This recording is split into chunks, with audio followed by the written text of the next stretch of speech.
বাঙালি মানেই মাছ ভাত। আমরা বেশিরভাগ বাঙালিরাই কিন্তু মাছ ভাতটা ভীষণ পছন্দ করে থাকি।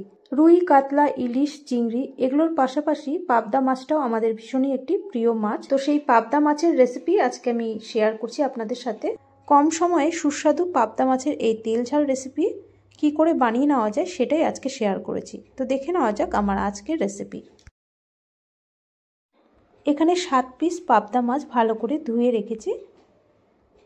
এবার এই পাবদা মাছগুলোর মধ্যে সামান্য লবণ আর হলুদ মাখিয়ে 10 মিনিটের জন্য রেখে দেব।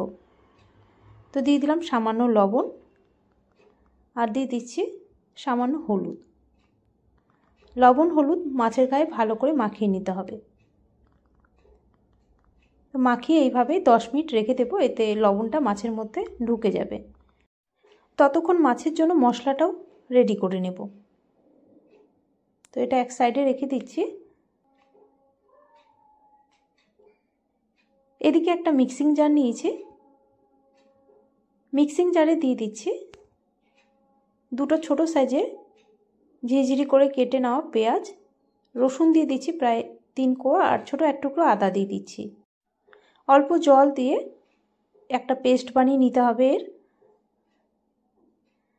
পেস্টটা করে নেওয়া হয়ে গেছে। আর এদিকে আমি কড়াইও বসিয়ে দিয়েছি।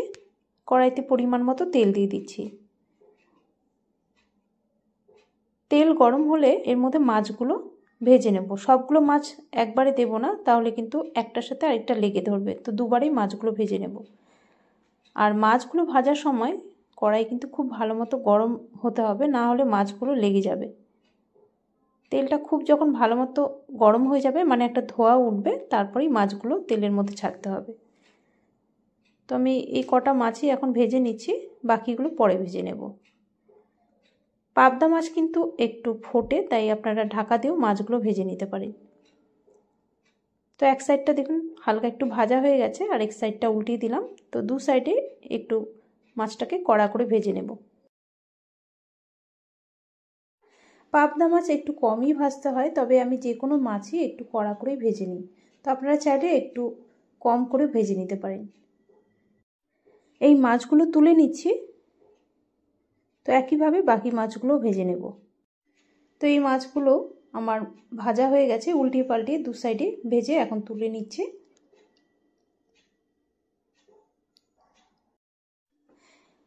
এবার এই তেলের মধ্যে দিয়ে দিচ্ছি একটা শুকনো লঙ্কা ফোড়ন, আর কিছু গোটা মশলা দিয়ে দিচ্ছি, যেমন দুটো থেতো করে নেওয়া এলাচ, এক টুকরো দারচিনি, 2-3টে লবঙ্গ, আর সামান্য গোটা জিরে ফোড়ন দিয়ে দিলাম। যদি তেলের মধ্যে এইভাবে একটু গোটা গরম মশলা ফোড়ন দেওয়া যায়, গন্ধটা কিন্তু খুব সুন্দর আসে। এবার যে পেস্টটা করে রেখেছিলাম মশলার, সেই পেস্টটা দিয়ে দিচ্ছি, আর মিক্সিং জারে অল্প জলও দিয়ে দিচ্ছি। দিয়ে মশলাটাকে ভালো করে কষিয়ে নিতে হবে। পেঁয়াজটা কিন্তু ভালো করে কষিয়ে নিতে হবে, না হলে একটা এর মধ্যে কাঁচা গন্ধ থেকে যাবে। আর চেরা 4টে কাঁচা লঙ্কাও দিয়ে দিলাম এর মধ্যে। এবার মশলাটাকে ভালো করে কষিয়ে নেব। আর এই রান্নাতে 2 থেকে 3 কোয়ার বেশি রসুন ব্যবহার করবেন না, তাহলে একটা উড়ো গন্ধ চলে আসবে, আর সেটা কিন্তু একদমই ভালো লাগবে না। মশলাটা এখন ভাজা ভাজা হয়ে গেছে অনেকটাই। এবার এর মধ্যে দিয়ে দিচ্ছি একটা টমেটো কুচি। টমেটোটা দিয়ে আবারও একটু কষিয়ে নিতে হবে, আর টমেটোটা যাতে খুব তাড়াতাড়ি গলে যায় তাই সামান্য লবণ দিয়ে দিচ্ছি। মশলার সাথে টমেটো দিয়ে আবারও একটু কষিয়ে নিতে হবে, যতক্ষণ না পর্যন্ত টমেটোটা গলে গিয়ে মশলার সাথে ভালো মতো মিশে যাচ্ছে। প্রায় 2 থেকে 3 মিনিট একটু কষিয়ে নিলাম, আর মশলার সাথে দেখুন এখন টমেটোটা গলে গিয়ে ভালো মতো মিশেও গেছে। দিয়ে দিচ্ছি ছোট 1 চামচ লঙ্কার গুঁড়ো, দিয়ে দিচ্ছি সামান্য হলুদ, দিয়ে দিচ্ছি স্বাদ অনুযায়ী লবণ। আর এখানে ঝালটা অবশ্যই আপনাদের পরিমাণ মতো দেবেন, যে যেমন ঝাল খেতে পছন্দ করেন। মশলাটাকে একটু নেড়ে চেড়ে দিচ্ছি। সামান্য এর মধ্যে চিনিও দিয়ে দিচ্ছি। তো 1 মিনিট আরও একটু নাড়াচাড়া করে নিচ্ছি। এর মধ্যে গুঁড়ো মশলার মধ্যে যেমন জিরের গুঁড়ো, ধনের গুঁড়ো এগুলো পড়বে না, এটা ছাড়াই খুব সুন্দর হয় এই রান্নাটা। তো একবার এইভাবে করে দেখবেন যদি না বানিয়ে থাকেন। মশলাটা ভালো মতো কষানো হয়ে গেছে। এবার এর মধ্যে গ্রেভির জন্য জল দিয়ে দিলাম। জলটা এখানে অবশ্যই গরম দিতে হবে। গরম জল দিয়ে এটাকে একটু ফুটতে দেব। যখন ভালো মতো এটা ফুটে যাবে, তারপর ভেজে রাখা পাবদা মাছগুলো দিয়ে দিচ্ছি। দিয়ে এটাকে 3 থেকে 4 মিনিট একটু ফুটিয়ে নিতে হবে।